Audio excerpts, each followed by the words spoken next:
chabondoka manje. Zviritika muderukiri pachizanupef panguva ino zviroshamisa zvotonakidza. Panguva ino pari kuonekwa kunzi mapresidential input schemes ari kuitiwa aiwa kuma veterans and the likes. Panapa poita controversy. Kunoonekwa kunzi pane munhu Harare man panguva ino ona kuti he is a residential stand yotenewa into a site of one of the schemes pasina kana consent yake.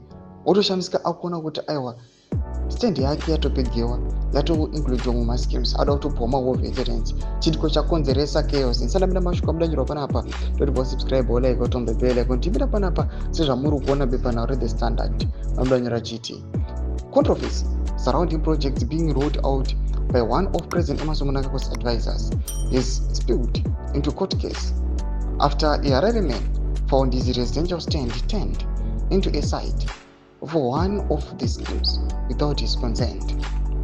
This emerged in a case where a man dragged the municipality to the High Court after it allocated his stand for a presidential borehole scheme run by mnangagwa's special advisor for Tungwarara without his knowledge. The applicant, Chenjerai Milton Musonza, cited the city of Harare and the director of housing and community services as respondents. Nomashika rubuda panguva ino ashamisa vanhu oonekwa kunzi aikazve zvichiri kufamba mushere uko kuma presidential schemes. Kuonekwa kunzi aiwa munhu anenge achiziva kuti aiwa ane matitle deeds, ane mapapers ake and everything.